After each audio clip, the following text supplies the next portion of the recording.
I stopped being operational and I went to teach ROTC at UC Davis.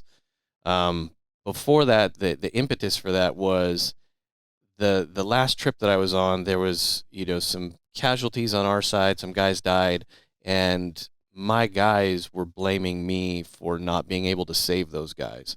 And so for me, like I couldn't be around my guys because I was their only medic. And if they didn't trust me, then they're not going to be fully enmeshed in the operation. I don't need them wondering if they're going to come home.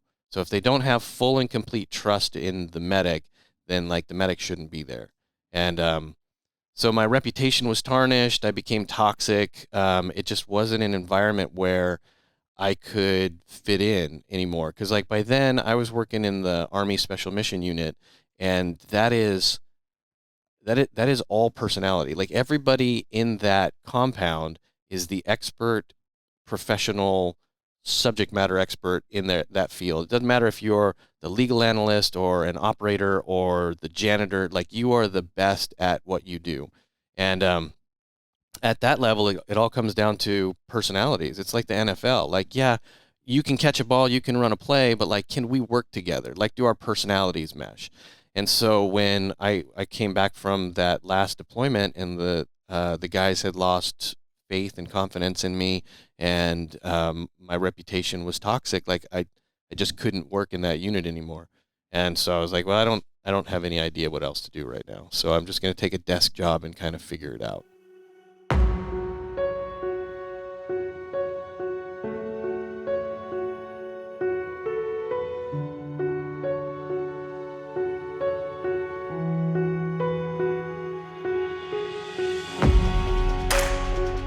Welcome to the Transition Drill Podcast. I'm your host, Paul Pantiani. I appreciate you taking the time to watch. So let's get into this. Wow, that's actually a very nice view. Thank you. That's why we bought it. When it's not overcast, you can see like to San Bernardino. Well, if it was a nice day, it would have actually been nice to set up outside. I've actually done a couple interviews outside now. When you get kind of the background, it's like really nice. Yeah. But just sitting here, that view is amazing. Yeah. Although like MCAS Miramar is about a mile and a half over there, so like all the takeoffs and landings. If you were trying to do a podcast, you'd have to edit the shit out of it. So here's a funny thing. In doing one of the episodes one time up in Central California, sitting out on a deck, my wife's aunt and uncle's house, they never get helicopters flying over. If they do, it's off in the distance. It's never really close by. We sit down, we start the interview, and I mean, it's literally right over the top of the house. And I even said in the heads, I said, for those listening, I apologize, there's a helicopter flying over. I went back and reviewed the audio as I was preparing the episode.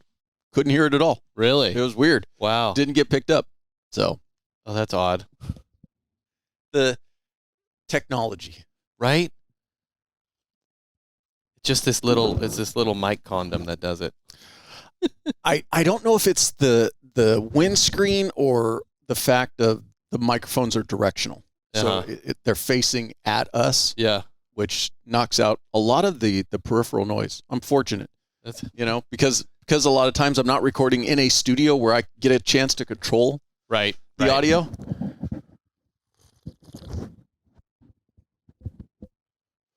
So getting into this, there's a lot I want to dig into and unpack, but let's start way back in the beginning. Where's hometown for you?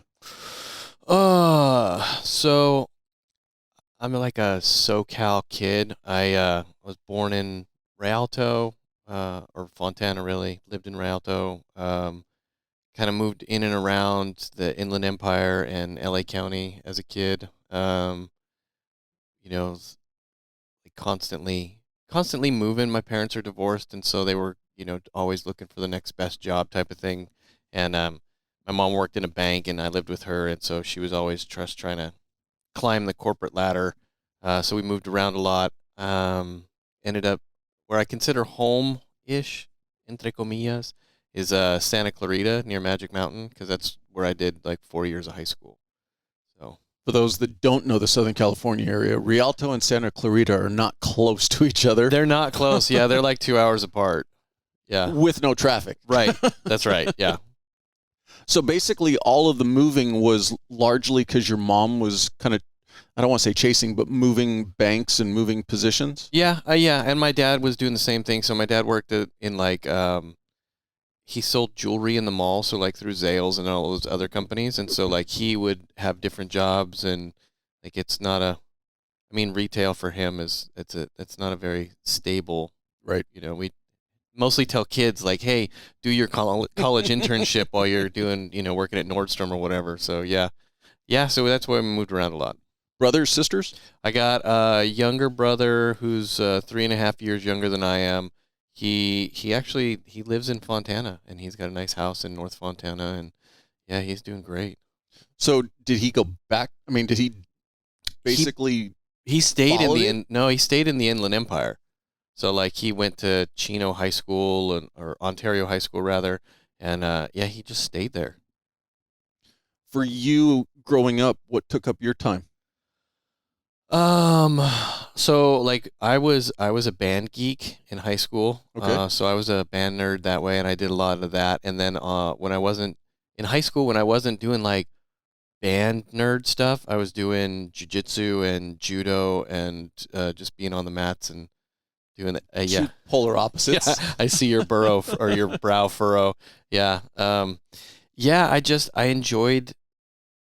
So I was telling my mother-in-law the other day when she was over visiting, and like I know a lot about Star Wars because it was such an formational movie series for me as a kid, which got me into like, you know, like the Jedi were like these like samurai in space, and so I was like, well, what about the real samurai? And then what about like what's the modern comparison to that? And like literally, that's how I got into special forces, was just by that arc. Anybody in your family do martial arts when you were a kid growing No. up? So it was just something you had an interest in on your own? Yeah. Yeah. And what about the music side? Did that come from your family? There's musicians in my family tree, but no, my parents, they would rather I did not practice clarinet in the house, you know. Says every parent. Right. Like That first day when you come home, I've joined the band. oh God. No, why? Yeah.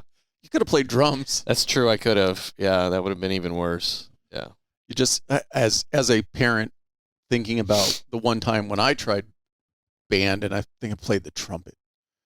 But I just imagine what it would be like as a parent having to listen to Mary Had a Little Lamb for like the 10,000th time. Yeah, yeah. I mean, we kind of had a standing rule that like I would come home from school, I would practice my clarinet before my mom got home.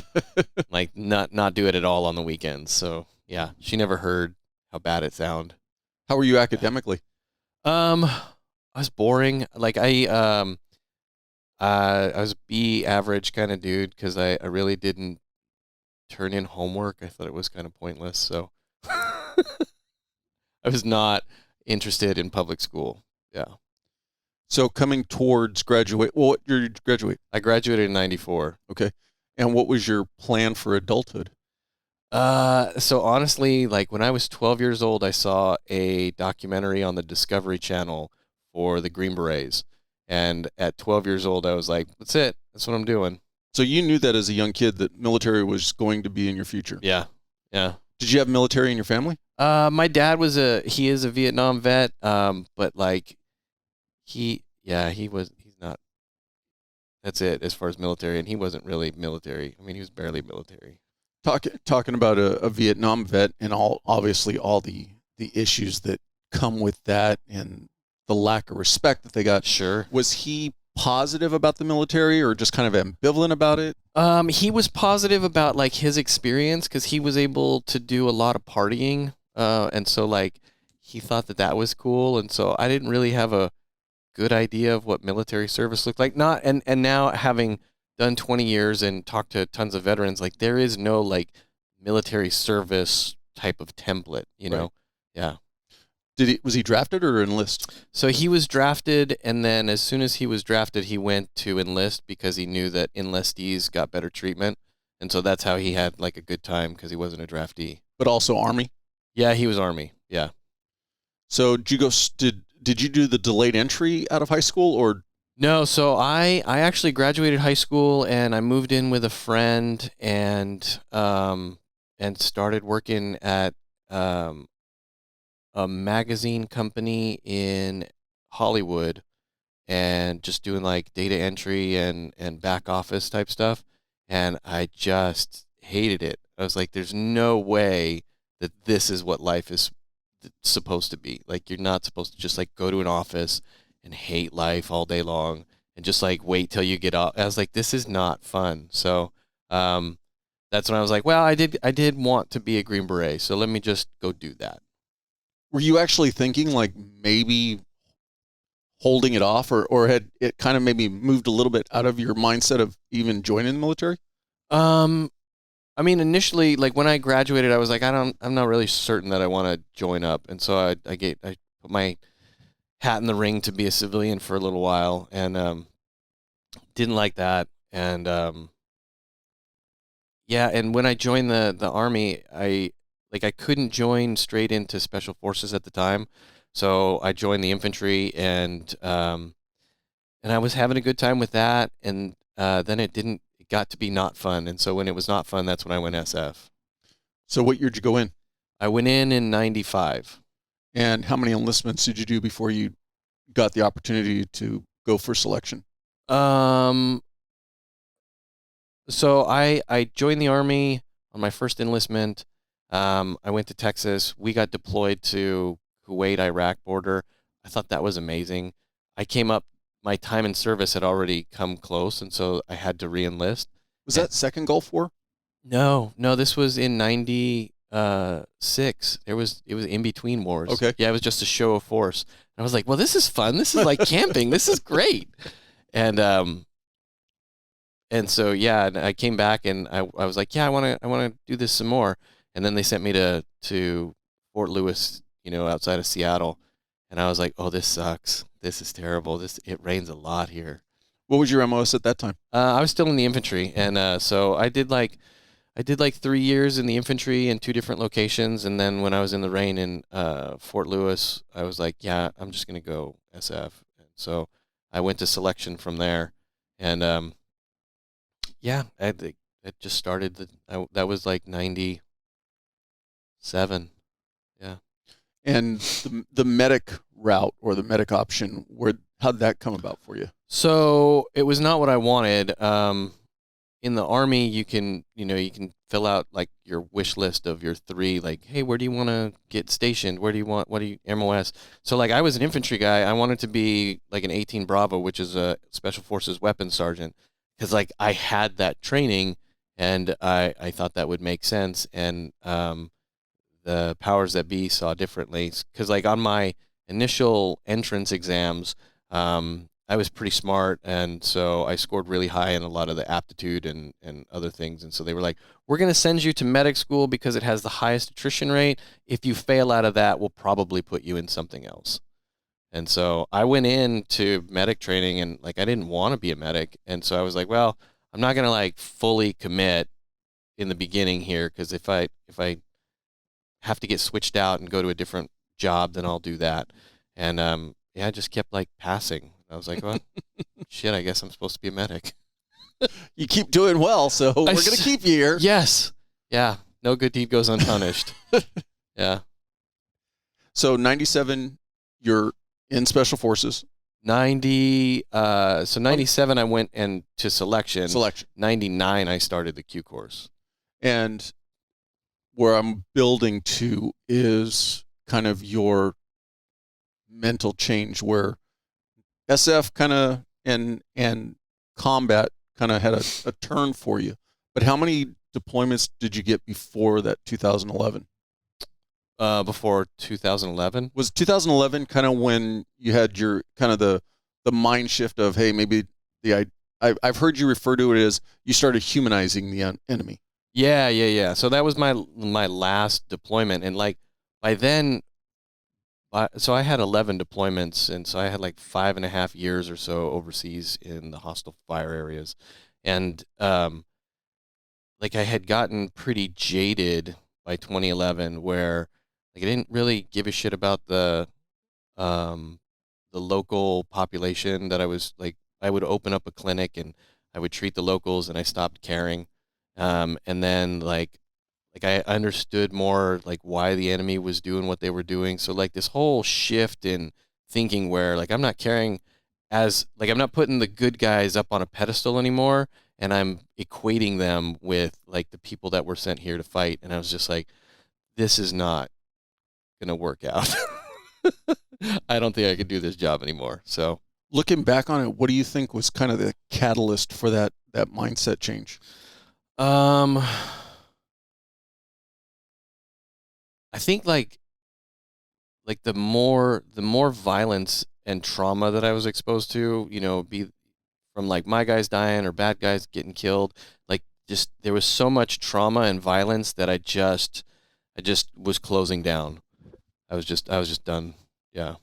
Did it come on quickly for you, or did it take a long time to build that you were aware of? Yeah, I mean, looking back, like I didn't notice it at the time, and it was pretty slow. It was like from, I don't know, maybe like 2003 to 2011. But during that time, I just would get, yeah, I would get slowly more jaded. Yeah. And then in 2011, you actually, and I'll let you use your words, but ultimately you switched to an advisor role stateside. Yeah. What Kinda. was the catalyst that prompted that, and how did that go for you? So the advisory role that I stopped being operational and I went to teach ROTC at UC Davis. Before that, the impetus for that was the last trip that I was on. There was some casualties on our side. Some guys died, and my guys were blaming me for not being able to save those guys. And so for me, like I couldn't be around my guys because I was their only medic. And if they didn't trust me, then they're not going to be fully enmeshed in the operation. I don't need them wondering if they're going to come home. So if they don't have full and complete trust in the medic, then like the medic shouldn't be there.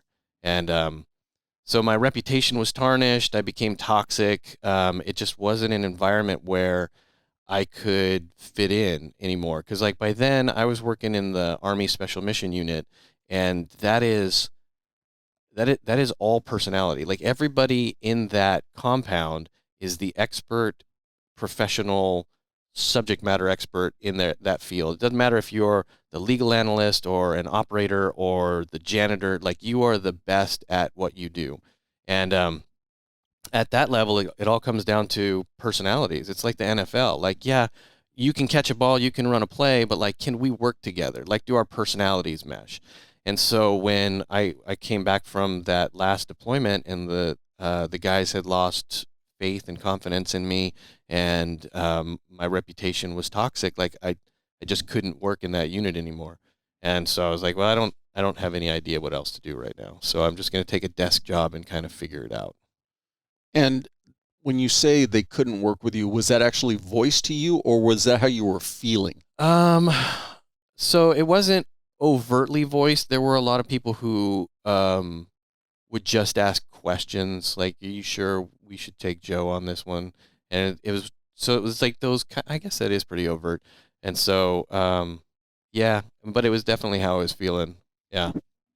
And so what year? This is 2011, correct? That was 11. Yeah. So you're coming up on about the 16-year mark? Yeah. Yeah. I went in 95. Yeah.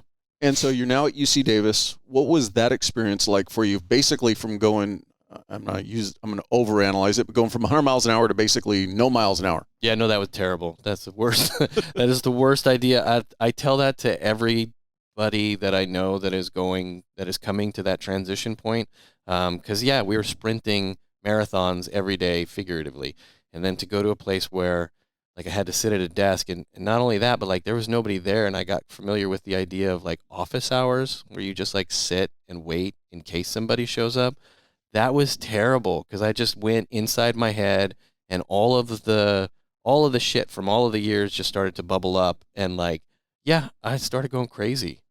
What was the tasking that you were supposed to do sitting at a desk at UC Davis, just be there for anybody who might have questions? Correct. Yeah. So, I mean, part of what I did at UC Davis was like a regular professor teaching classes.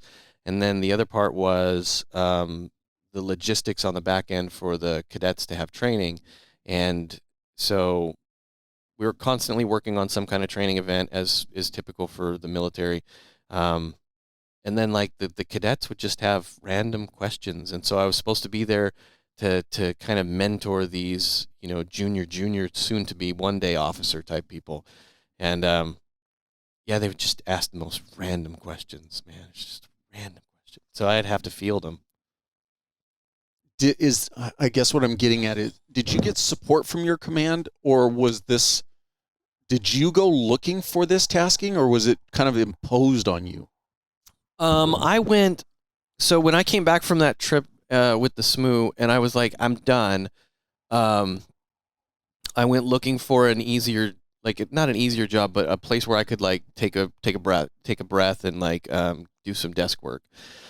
And so I sought out an ROTC gig because that's what all my buddies were saying, that, well, that's what you need to do, that'll help out. And I was like, all right, that's fine. And so like when I came, like my command, when I switched out of Spec Ops and got into ROTC, like my command didn't know anything about what was going on between my ears. And to be honest, I didn't know what was going on. That was not something that I had like no real self-awareness. I had no real emotional IQ type stuff. So like I had no idea what was going on with me. But then I went and got like I went to mental health at the local Air Force base, and they diagnosed me with PTSD. And like I shared that with my command, but like none of us really knew what that meant. My immediate command, the people I worked with on the daily were like, yeah, whatever you need, just let us know. And I'm like, I don't know what I need, and I can't really, like, I'm not the type of person that's going to ask for things that I need, because that's not how I was on the teams. I'll just continue to give of myself until there is no more and I'm dead. So for me to ask for something was not happening. And yeah, so I just eventually cracked. Going back to how it started building, and one of the things that I've really come to want to do with this podcast is the importance of addressing your mental and physical health today. Yeah, Sure. It's about transitioning, but you need to address the you today. And so looking back at how did it start building for you, in the sense of to take you to the point where, hey, I need to go talk to somebody professionally about this? I mean, I wasn't sleeping, I wasn't eating, and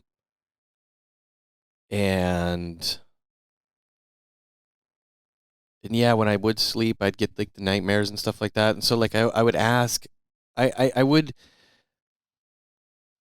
try to figure out like what's going on, and like, it never crossed my mind that I was injured or broken or off kilter or any of that stuff, because like I was fine. Like I got all 10 fingers and 10 toes, and like I survived all of that combat stuff. Like I'm good. There's nothing wrong. And yeah, I had no idea really. And so I went, because I wasn't able to sleep, and so that's why I was like, man, I just don't feel right. And so I went to mental health, and I just started telling them a little bit about my life, and they were like, oh shit, man. So I guess it not a far-fetched diagnosis, that's for sure. And at that point, how long did you kind of muddle through it on your own before you actually reached out? I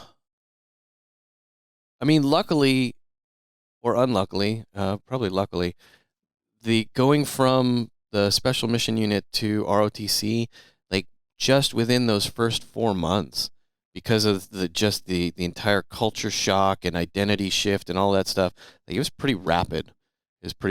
And so like within the first couple of months, like I ended up getting it, going to mental health because I didn't feel right, and then just like I got precipitously worse, until I was eventually committed, like a year and a half later. And would like to talk about that because you actually made steps to try to end your life. Yeah, yeah. But going back to that initial jump into talking to a mental health clinician and stuff, did you find that it just was not giving you any respite or any type of relief from it at all? Yeah, definitely not. So, so kind of how I look at it, and I might be way off, but like in 2011, I was one of the first, I feel like, of like the special operators to start putting their hands up and asking for help and like going and talking to people. And so when I first, so I went. It's crazy when you think about it. It's only basically been a decade. Right. And we are making good progress, but just 10, 11 years ago, you were a novelty. I was total novelty. And so when I walked into the Air Force Base, like Army and Air Force, they didn't really, I started talking to a therapist and she was like, well, I'll give you some antidepressants and I'll see you like once a month. And like, that was the norm. That's a template for them for what they're used to. But like, when I started talking to her and I was breaking things down, she was like, "Whoa, this isn't like you're not a once a month type of guy." And like it turned out like I was not. I was gonna go full hog crazy, type of thing. So yeah, I think it was just that they didn't know how to deal with what was going on, and I ran into that in a couple different venues throughout my journey of getting mental health treatment through the system. So yeah, it was pretty uncommon to have a spec ops guy asking for help. Well, and that's one of the things I think that has really been the biggest hurdle to overcome is don't assume that just because you've got somebody that's at this high level that they're that high level and everything else. Oh yeah.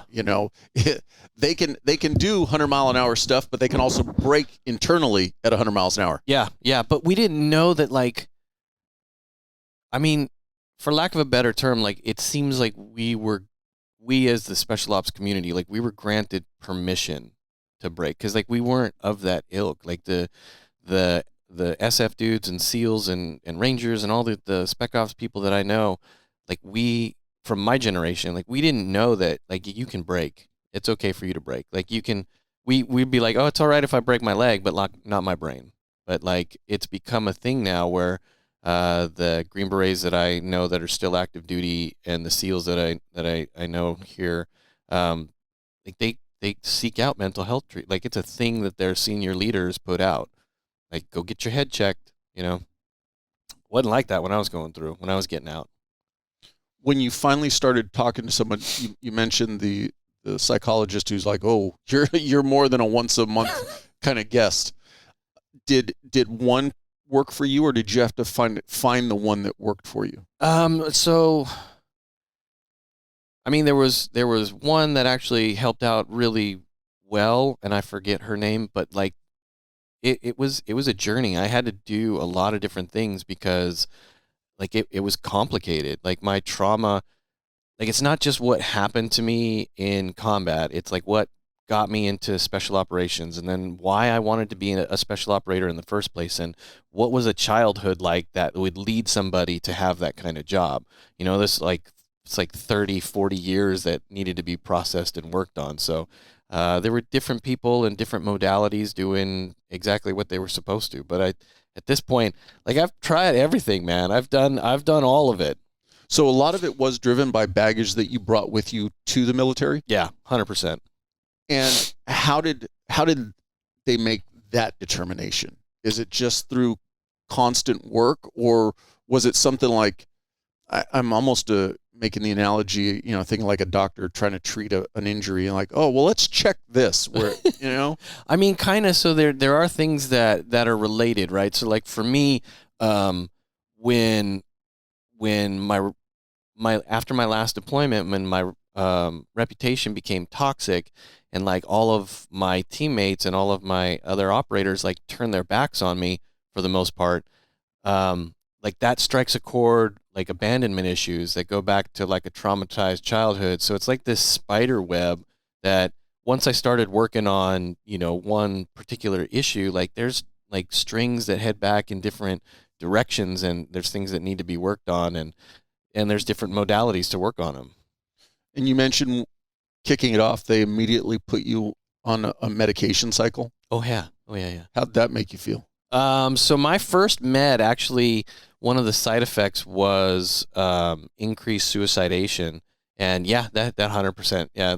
Oh, that's pretty typical for a lot of antidepressants. Is the side effect is increased suicidal tendencies. That seems to be counteracted, right? Yeah. I mean, we really, I worked in medicine for like 13 years, and whereas I didn't work in psychotropic medications, like just reading through them, they really have no idea how they work.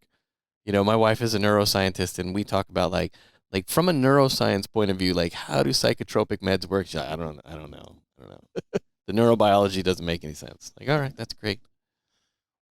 Once you finally admitted, like, okay, hey, I need to go talk to somebody, you're now on a medication cycle. At that point in time, were you still thinking I could get back to my team, back to, to an SF team? No, I was not. I was pretty angry. It's like any kind of dirty breakup. Like the SF community screwed me over, and I was angry with them, and they were angry with me, and we're never gonna date again. And that's fine. That's fine. But yeah, I wasn't thinking about going back. I honestly, like when I started talking about the pain and the trauma and the crap that I was carrying, like that just became its own focus. There was no like, well, what about later? There's like no later, because like when I started, I started with this Air Force provider, and going once a month, and I was on a medication that was increasing my suicidal tendencies. And so like that first like 10 months or so before I was committed, like that was rough. I was just getting crazier and crazier. And then like 2 suicide attempts, and they're like, after your second attempt, we're just going to put you in a facility and we'll get back to you when it's time to get out. And so, yeah, bounced around there. Getting to the point of actually attempting suicide and looking back on it, could there, at that moment, what might have prevented you from at least not trying? Like for me, like so kind of a long-winded answer. My bio family is not the best, and so when I joined the military, I was joining to get like a family of choice instead of a biological family. And so I chose to be in special forces, and then when that family that I chose to ostracize me, and then I was out here in California, like away from any other special ops dudes up in Davis near Sacramento. Like I had no community, I had no tribe, I had no brothers, I had nothing. And so that is what eventually, that type of isolation, you talk to any suicide survivor, and they'll tell you like, yeah, I was so alone. It's just, that's the key. And yeah. Were you not connecting with anybody on the civilian side, drawing your family back in at that point? Any circle of friends? I mean, I know UC Davis is not the hotbed for where all the guys in the military want to end up. No, not a lot. No. No, I struggled I didn't know how to make friends in the civilian world. I didn't click with anybody. I was stuck in a cycle of anger and fear and depression and like, all the PTSD stuff. And so there was like no way to really talk to anybody. And like the people in my life now who were there then, like they're like, yeah, you were just an asshole, man. Like it's like, I didn't want to be around you. I'm like, dude, I didn't want to be around me. That's why I like tried to kill myself, man. I was like, this sucks. This just blows. Were you married at that time? No, I had just gotten divorced. I had been divorced for about 4 years at that time. So it was just a totality of everything. Oh yeah. Piling on top of you. Yeah. And so you actually committed while you were still active duty. Yep. How long were you in the hospital for? I was in multiple hospitals for a total of about 18 months, from 13 to 14. And you ultimately were you ultimately medically retired? Yeah, so I was medically retired at 20 years, so I got both of those.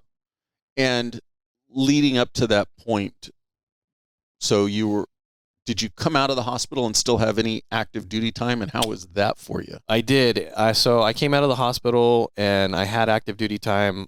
So they took me back to the Special Forces group that's up in outside of Seattle, and so because I was here in San Diego doing treatment, and so I went up to Seattle to like try and be around Army people, and like I couldn't hold a clearance. I couldn't do anything operationally. So they were like, well, you have about 15 months before your retirement date, so we're just going to send you to the gym and you can hand out towels. Was that a combination of the diagnosis and the medication you were on, or just one or the other? What do you mean? In the sense that they're saying like you can't operate, you can't have a TS clearance.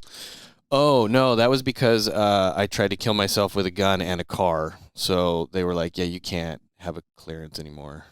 So, but they didn't force you. What I'm getting at is they were willing to work with you for that last year and a half, as opposed to just saying, nope, you're done. Just yeah. Because my resume basically bought that for me, right? I did everything they wanted me to do, and so in the end, when I was struggling, they were like, well, we'll take care of you. And that's really what it came down to, is like there's an organization called the Care Coalition, and they absolutely took care of me. When I didn't want to take care of myself, they were taking care of me. They were hooking me up, and they're like, look, we understand, like, because I wanted at 18 years, I was like, I just want to get out of the military, and they're like, that is the dumbest thing in the world. Just let us take care of you, and we'll get you to year 20. And I was like, fine. And so I went up and I was handing out towels in the gym for a little while and going crazy doing that. And so they were like, you know what? No pun intended. Right. Going crazier. And I was like, I just can't. I hate being around the military right now. I just can't do it. It is driving me batshit crazy. And they were like, well, you're a medic. Your wife is a neuroscientist. Like, if you can work in her lab, we'll just put you in her lab in San Diego, and then you won't have to be around Army people. Like, yes, let's do that. But you were amongst other SF guys back up in Seattle for that period. Yeah, but kind of barely, right? So I wasn't on a team with the other SF guys. I would see them in the gym. I didn't know any of them. And like, I was the broken SF guy who was handing out towels, That's what I was getting at. Yeah, were you treated as an outsider? Or? Oh, yeah. Yeah, 100%. Were you ever able to rehab any of the relationship with your first team? Yeah. So luckily, that did happen. I was able to, after like almost 17 years, get back together with them. And so probably like 6 months ago now, wow. One of my former teammates just had his retirement. And so I went out to Tampa to watch him retire and, be with my former team guys. And yeah, it's very weird. Yeah. So I had like two, yeah. 2 suicide attempts. None of them ever reached out to you? No.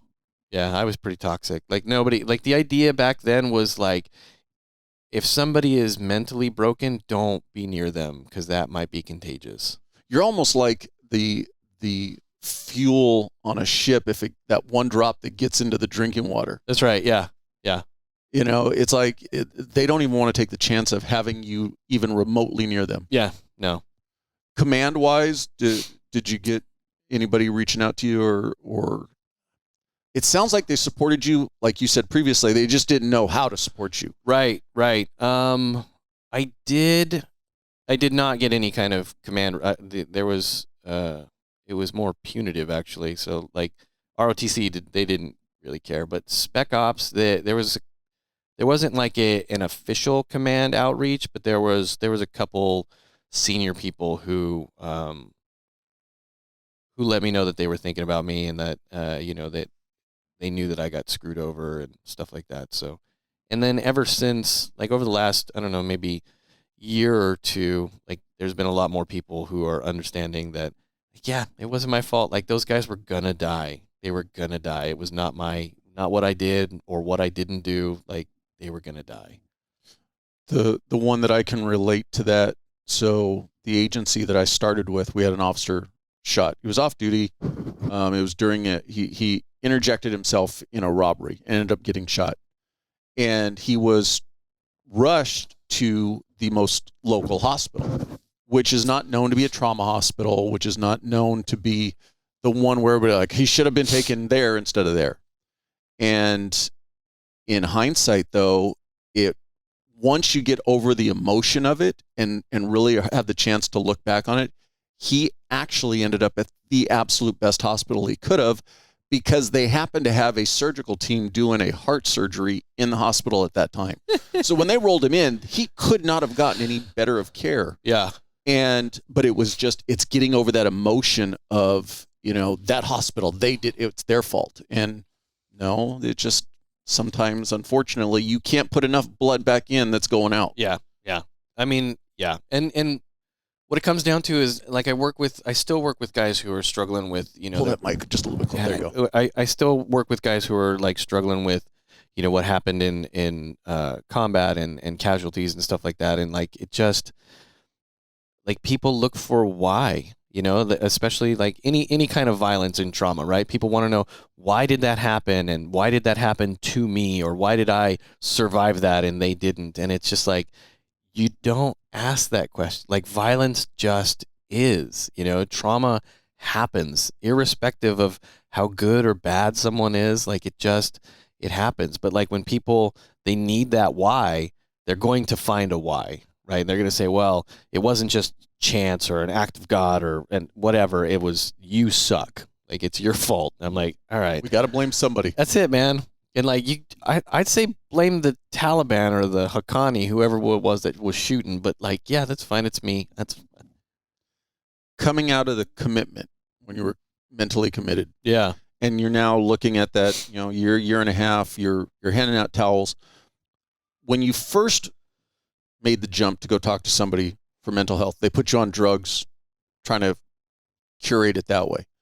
Coming out of that, being committed, what was different in the way you were being treated from a medical standpoint? From a medical so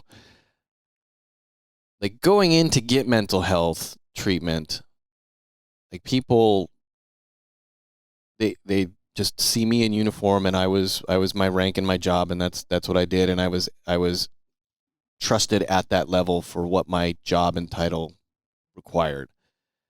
Getting a mental health diagnosis, like, suddenly nobody fucking believes you.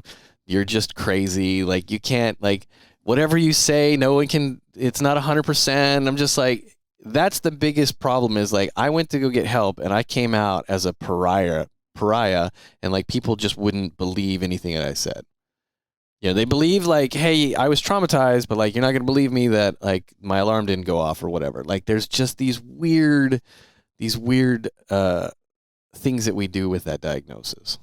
I guess what I'm getting at is, when you came out and they sent you up to Seattle, you felt obviously fish out of water. You weren't welcomed in that community.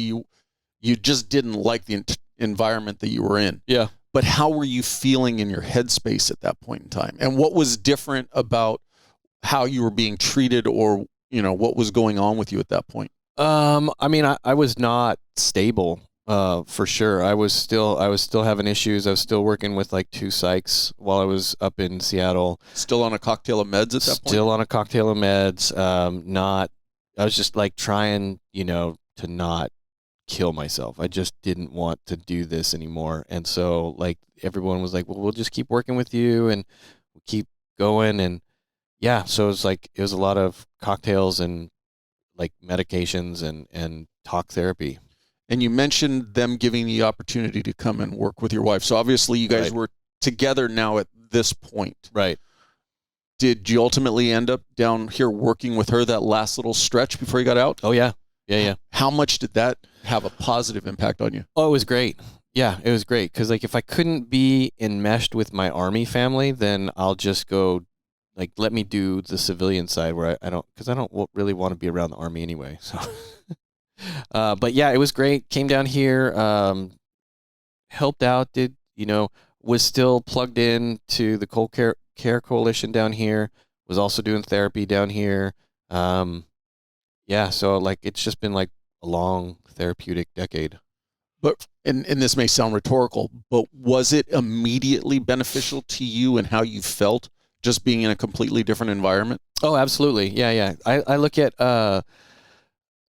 like my time in the Army is a lot like, a battered spouse. Like the Army caused a lot of violence and pain in my life, which I volunteered for, but like where's the chicken and the egg in that? And like so I wanted to be around the Army, but it also like provoked a lot of anxiety and pain and like shame, and so I didn't want to be around the Army. Coming towards your actual retirement, did you have a plan for what you were going to do afterwards? No. Yeah, no. I had no plan at all. It was just get me out of here. Get me out of here, and they're like, we'll get you to your 20s, so you'll have a pension, you'll get a medically retired, so that'll give you some health care, and it'll take care of like getting you stabilized in the civilian world. And so I did, and like I retired in 2015, worked in like e-commerce for a little bit, worked for big pharma for a little bit. But just never liked the corporate world. It was not my gig. They wanted to do like the same hours that I was keeping when I was on the teams. It's like it makes sense to work like 27 hours a day, 8 days a week when like it's national security or there's something like that. But when you want to do that for like your profit and loss statement, like I don't understand, because I was working management, and so I would have to like make people cry in pharma, because like we were making, our deadlines were insane, money hand over fist, people just working long hours, and I'm trying to like tell them, hey, I know you haven't seen your kid in like 8 days, but I don't care, we have a deadline coming up, and I'm just like, I don't like this, and I don't like this at all. Almost seems like it's just redriving all the old trauma right back into you, and then you're forced to shove it out onto somebody else. Yeah. And at this point, you're out. Is there anything that's changed as far as the medication cocktail and everything like that? Has it decreased or? I was still doing therapy, like chit chat therapy, and then I think I got off all the meds around like 2018. I got off the meds and started to like just kind of white knuckle it, and try and make it, because I was still had a lot of like angry voices in my head that I couldn't control, and shame and depression around that, and thoughts that were just like the intrusive thoughts that always came up and just were just not fun. And I was like, but I wanted to just not have the side effects from the other medications. So yeah, I did that for a couple years. So you drove that train to get off the medication on your own? Yeah. Did it? I know I'm probably answering my own question. The doctors are probably not supportive of that. The great thing was in 2015, when I transitioned from DoD records, where they wanted to make sure that this Green Beret was on medications to protect himself and other people. They definitely did that. When I got 2015, when it started to matriculate over to the VA, the VA doesn't care about shit, man. They are a terrible organization. So, like, if I didn't want to be on meds, they didn't care. Tell us how you really feel. I know, right? Anytime that I go to the VA, the one thing that they ask me is, they're like, hey, are you taking marijuana? Like, that's the one thing they want to make sure veterans get. But, like, seeing your provider or getting anything fixed, like, that's not their business. Which is fine. It's fine, as long as you know that going in. But yeah, so like the VA didn't care that I didn't want to take meds. They didn't care about any of that stuff. I go see my primary care once every 18 months so I can stay in the system. But yeah, I like any good patient, you have to advocate for yourself. So I have just enough medical training to be dangerous in a lot of situations, but I also know to advocate for myself, and I recognize like the VA is not the organization that is going to do great and wonderful things for my life. So there are other places, there are a ton of nonprofits here in San Diego County that help veterans get whatever they need. So it's just navigating that phone book of providers, and like, yeah, you can get anything you need. And not to undersell it, but it probably helps a little bit having a wife who's a neuroscientist. It did help. Yeah. Yeah. She had some experimental stuff that she was working with for PTSD. And so I tried that for a little bit, and yeah, that was fun. Yeah. Like I said, I've tried everything. So Not wanting to make this an advocation of stop using meds, just cold turkey it. But can you walk me through what you did to get off and how it went for you?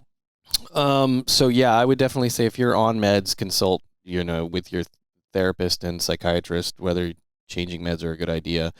For me, I didn't have really anybody to do that. And so I just know that psychotropic medications, they take, anywhere from 6 to 10 weeks to get fully into the system. And so to taper off that and see how I was doing. And then because my wife is a neuroscientist, I was enlisting her in this and saying, hey, look, I'm going to taper off. If you notice anything, let me know. And then, because if I don't notice it, I may not notice it. So yeah, I worked with her, got off meds, and did that for a little while. But yeah, transitioning off of meds, it really wasn't that problematic because at that point, when I was coming off of meds, I had been doing almost 7 years of chit-chat therapy. I had a pretty robust toolbox to use. It was just trying to make use of that stuff. If you could highlight any one thing that you think really helped you, what was it? 2 things actually. So from a medication point of view, psychedelics I did about a year ago, can't stop talking about that. And then the other thing is meditation. The thing with meditation is that is what improved my self-awareness. There's this whole idea of, hey, when you're feeling depressed, do this psychological tool, or if you're feeling anxious, use this psychological tool. Well, if I don't have the self-awareness to know how I'm feeling, how I'm doing, how I'm thinking, is that a thought? Is that what's going on? If I don't have that self-awareness, then all the rest of that is moot, right? And so just by doing meditation, that improved my self-awareness. Because the whole point is, hey, recognize when you're breathing. All you got to do is do that little thing, recognize when you've stopped concentrating on your breath and now you're thinking. Those little exercises just completely transformed my ability to be self-aware. I want to definitely talk about the psychedelics because I do believe that from everybody I've talked to, they are having a great benefit. But what brought you to meditation? Meditation came to me. So when I was inpatient at one of the facilities, this little guy came in and he was like, we're going to do 5 minutes of meditation every week and that's it. And it's going to help you out. And I was like, by the time I was inpatient, when I was committed, I was like, sure. Yeah, whatever. I am in your hands. Whatever you put before me, I will do and I will take. And so we did 5 minutes of meditation and guided meditation. And that was in 2013. And then, yeah, I ended up joining his nonprofit to help facilitate meditation inside Balboa Hospital for active duty people in their psych ward. So yeah, it's good stuff. And the psychedelics, let's go down that path because obviously it's getting more and more attention these days. Yeah. When you first heard about it, were you skeptical or was it immediately something like, I want to try that? Yeah, I knew that it was what I needed. Yeah. I had gotten to a place through meditation where I just believed that whatever was being presented to me that's what was being presented to me for a reason. So I was like, yeah, I wasn't feeling I was kind of white knuckling it, just trying to do the psychological tools that I had, but it really, I wasn't happy. I wasn't where I wanted to be. And then, out of the blue, somebody calls me up and they're like, hey, I know I haven't talked to you in 12 years. How are you doing? You want to do psychedelics? I was like, well, right on, man. That's what we're doing now. We hear a lot about it these days, and there are a lot of people talking about their experiences, but can you walk me through your experience with it? Whew. In a brief. Yeah. So the organization that I went through is Veterans Exploring Treatment Solutions, so Vets Inc. Um, they they have a 5-day course where go down to Mexico to do the psychedelics because it's not legal here. All the good for you drugs are illegal. All the bad for you drugs are legal. Um, but we went down to Mexico, did 1 day of psychedelic called ibogaine, which is extremely potent, and it is not for the faint of heart. Like it'll get in and do what it needs to do. I don't know how. It's like some kind of magic, but yeah, I was in an active trip for like 19 hours. Like it was no joke kind of stuff, and during that time, like all of the thing that I was struggling most with were having like these intrusive thoughts and negative voices that I couldn't control that were just constantly berating me through the day.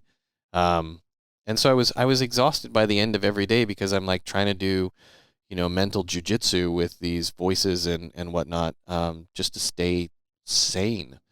And in that 19 hours with the ibogaine, like they just all went away.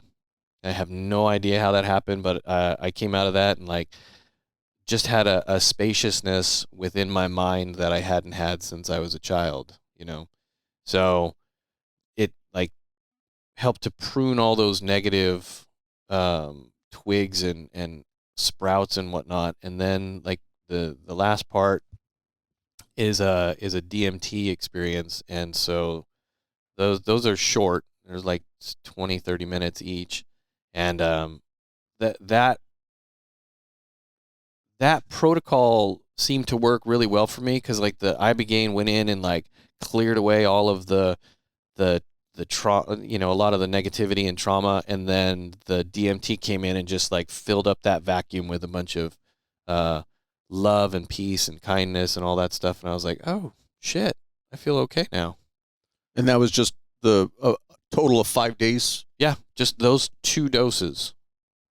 And I'm going to ask a very naive, weird question. Yeah. You come out of it and you say you immediately feel better. Can you still think back on the trauma and it just doesn't traumatize you? Or do you find that it just kind of wiped the slate clean as far as memories? No, it definitely didn't do that. What it did is it took out the voices that were telling me that I was, hey, Joe, you're a piece of shit, or hey, Joe, he died because you suck, or whatever. Like all of those like negative voices, like the traumas, like I can think back on what happened, and I'm more objective now. I mean, I'll still get flushed when I think of an ambush or whatever, and like it'll still bring up psychosomatic pain, but like it's not like I can't function anymore, right? Like I can recognize and I can apply my psychological tools and be like, oh, hey, so that's coming up, and why is that coming up now? And what it's not real, it's not happening. We'll just like let it sit for a minute and go away. Do they say that you're going to potentially need to do it again, or is it something where you'll want to do it again? I think like people have done it multiple times. At this point, like I said earlier, like if I'm called to do it again, then there's probably a reason why I'm being called to do it again. But like currently, like it's been over a year at this point, and like I don't feel the need to do it again.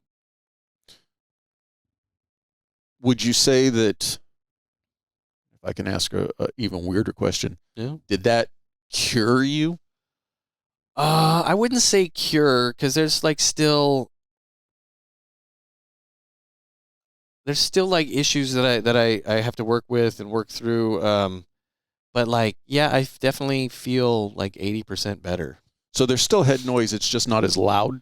Yeah, and it's in like certain situations, and it's definitely not as loud. But there's like I still have to like do the work and like maintain some self-awareness, and you know, I mean, I'm fortunate now. I'm as healed as I think I'm gonna get, and that helps. That is where I'm supposed to be when I talk to my court people, or I talk to my men's group people, or whatever. So I think it's right where it's supposed to be. Now, you're still loosely connected with veterans groups. to my knowledge. I mean, a lot more tightly than loosely. Yeah. From what you're hearing, do you ever see us getting to a point, when I say us, our government, embracing the importance and the benefits of psychedelics without sending people to Mexico? Oh yeah, sure. So I mean, even this, just currently, there's politicians on both sides of the aisle that are proposing legislation to allow for veterans to, to start studying the effects of psychedelics on veterans. I mean, the VA has psychedelic research going on currently, so it's getting the boomers to like let the kids do what's right. The boomers need to just get out of the way. Yeah, it's not the psychedelics of the 60s. No, we're not doing the Timothy Leary thing, man. Could you see in the future where it's actually a treatment that's allowed for active duty personnel? Yeah, so I was actually I was talking to the one of the head shrinkers out at Fort Bragg, Fort Liberty, and they do that. There is a pilot test program out of Fort Sam Houston in San Antonio, where like a medical study through the military, through the Army, to do it with active duty folks. The only issue is like once when you take an operator and you send them through psychedelics where they become one with the universe and deeper into their dogma, and they're all about like peace and love and doing good things, it's going to be real hard to convince that dude or dudette to like kick down a door and shoot somebody in the face again. You know what I mean? I don't know. I don't think they're going to do that. I think it's kind of at the end of your career type of thing. Like when you're done being operational, then we can send you through, happy hippie Instead school. of the gold watch, we're going to give you the psychedelic trip to send you off to be normal in the real world. I mean, yes, and do that. Yeah. I mean, I put everybody, there's so much benefit that can be done from, like, if you take a look at most insurance plans, like 12 to 24 visits with a psychologist is pretty much standard when you go in, right? If you were able to like spend 3 or 4 of those to figure out what the set and setting for the psychedelic look like, and then like 2 psychedelic sessions, like you could be way better on your way in like 12 sessions than you really would be. You wouldn't need to go see a therapist for like 10 years or whatever. It would free up therapists to like therapize the rest of this country. I mean, we got some mental health issues going on, man. We need more therapists. So today, though, you're still working with veterans. I do. The Veterans Court. What is that about, and what do you do? So the DA's office, the district attorney here in San Diego County, has has 2 military diversion programs. One is for misdemeanors, one is for felonies. In the felony diversion program through the DA, there is a mentorship program where veterans mentor the veterans who are going through the program. So I manage the mentors who have their own mentees. So I got about 30 mentors and then about 60 veterans in the program. How'd you come to be affiliated with that? It just fell in my lap, man. Like this whole thing, man, I just get out of the way and like good shit happens. Like somebody told me, hey, I think that you would be good for this and you should do it. And like I kind of spent the last decade or so, since I was an inpatient, I was like, yes, what do you need me to do? And so like I read it in Tina Fey's autobiography where she learned in improv school to say yes and, right? Yes, I'll do that and I'll continue the story. So like that's what I do now is I yes and. Like people are like, hey, we think you should go to court. Yes, and I'll probably manage it too. Sure, why not? So that's how I get involved with things, is things just find me. Like that's how you found me, right? That is true. Touche actually recommended you, but what I'm learning through this podcast is it's actually a very small world of who knows who, and obviously I'm always looking for recommendations. For your advice, anybody wanting to get involved with a similar type program, the Veterans Court and being a mentor, what are the requirements other than obviously potentially being a veteran? So to be a mentor, all you have to do is be a veteran. we do want to have like the mentor stay with the mentee throughout the program, and it's a minimum of 18 months. So it's kind of a large commitment to be a mentor because you're going to do it for 2 years. And then what that entails is like a weekly phone call or text, and then once a month eyeball to eyeball contact so that you can see how your person's doing. And that's really it. Like I try not to make this too onerous because I recognize, so the vast majority, not the vast, we got about half of our mentors are Vietnam vets, right? So these are people like mid 70s, pushing 80. They've been doing this for a minute. Like they should like take some time to themselves. I appreciate their commitment to the community. But then a lot of the veterans coming in the program are like GWAT era, right? So there's this disparity, and I'm trying to get more GWAT mentors to do this. But they're, mid 40s. They have careers, they have jobs and families with kids and stuff like that. So I try not to make this too onerous. Is there any specific training that they're required to do on the front end? No, we do have annual training that discusses, what the program is, the PC codes, like all that kind of like nuts and bolts of how the program actually works and why. And then some basic training on active listening and not that we're mandated reporters in that sense, but we do talk about what does suicidal ideation look like and what's your role in it. Because there's a lot of mentors that are, well, there's veterans, and the veterans, they really want to fix shit, right? And it's like, that's not what we do in this mentorship program, right? I'm just there to make sure that the mentee is going to their appointments at the right time, that they're not having issues, that if they call me to discuss something, it's not for me to fix. It's for me to ensure that they're using the proper support channel for that. So it's like E5 work, basically, in the military. Is just like taking care of your people. But it's not a legal support role. Nope, it's not legal. It is not compensated. It is just strictly voluntary. Yeah. What I meant by legal is they've got their issues going on with the criminal courts. That's something completely different. That's right. Yeah. If they call me and they're like, well, I want to get like, an H motion, or I want to get my rights restored after this, I'm like, well, that sounds like something you take up with your attorney. That's not me. I appreciate you calling. Is the mentorship program mandated by the courts, or is it something where a veteran has to, hey, I would like this? As far as for the veteran going through it, to get into your program as a mentee. Yeah. So usually what happens is they commit a felony, and during sentencing, it comes up that they were a veteran, and they if their military service can coincide with their crime, then we'll probably take them. So if they got like PTSD and that's why they were, DUI, then yeah, we'll take them. Got it. Well, I definitely appreciate your time. Yeah, for sure, man. Any last piece of advice that you could give to a veteran, either going through hell or from your experience dealing with them in the criminal court system?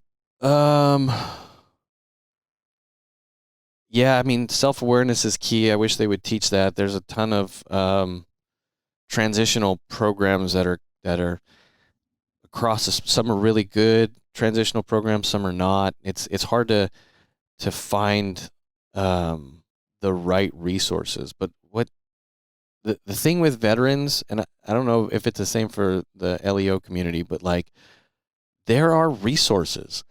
Like in San Diego, there are a ton of resources, and like they're not all of them are through the government. The vast majority are civilian-run entities that are out there. So like if you're a veteran and you can think of something that you need, there is probably a service provider out there for it. So get over that idea that we don't ask for anything, and start asking. Like you got to ask for help. I'm not someone who likes to spend a lot of time sitting there saying, oh, I wish I would have done this in my life, because even talking to my kids who are heading off to college, I look at my life today and I'm more than happy with where I'm at today. But obviously, every one of us could have done different things in our life. looking back on your career, what might you have done differently that would have benefited you going through the process, going into selection, going deployments at that level? I mean, it's weird because like I'm not, as far as having like a rough childhood, I'm not an isolated case. I know of quite a lot of. Every one of us comes from a divorced family. Yeah. It seems like post 1970. So like I think a lot of like the trauma I experienced as a child is what set me up to be successful in special operations, which is, it sounds like that's terrible, but Counterintuitive. yeah, I mean, but it like when you're trying to toughen up a kid, like where does that end? And where, like you've created Marilyn Manson. Good job. So like, yeah, I think like the things that, like all the things that happened to me were for a reason and ended up here. I don't know like what I would do differently. I would say now, like if you don't have to go through being committed to, a mental health treatment facility, like I would recommend not doing that. I'd make like intervene earlier. But if you could go back to 2007, you're just finishing up selection, correct? Or is that when you were going into selection? No, so in 2007, I was going from the Green Berets to the Special Mission Unit. What I'm getting at is, go back to you then. Yeah. What might you have just done differently on deployment? If you were going today, what might you have done differently? I would definitely, I would have liked to know a little bit more about self-awareness. Would have liked to know, that mental health treatment is not, I mean, back then it was kind of a stigma, but like it's not. So like, yeah, if I could be self-aware in this kind of military where I could like take a knee and ask for help, yeah, I would do that. Because like a lot of people, they can take a knee, they can like in between deployments talk to a therapist and get all that out so that they can deploy again and still do the job. Like if I had that afforded to me at the time, like, yeah, I think that would have been better. Yeah.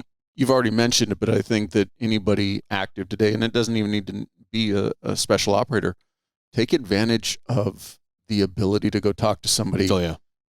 Sooner than later. Yeah. And I say that even from the first responder community, is we are exposed to stuff that the average person doesn't see, doesn't experience. Yep. And that's not how the human brain is not wired to see that and deal with that. No. Go talk to somebody. Yeah. There's no shame in that game. Yeah. If anybody's got any more questions, can they reach out to you? Oh, for sure. Yeah. What's the best way to get in touch with you? You can text me. I mean, I'm on Instagram, so you can find me there and like chat with me. And then I'm happy. I'm on LinkedIn.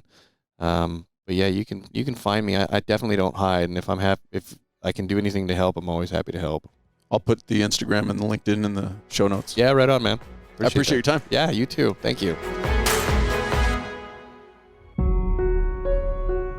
I appreciate you watching. But before you go, if you like the video, please hit that subscribe button. Also, any comments are appreciated. Thank you.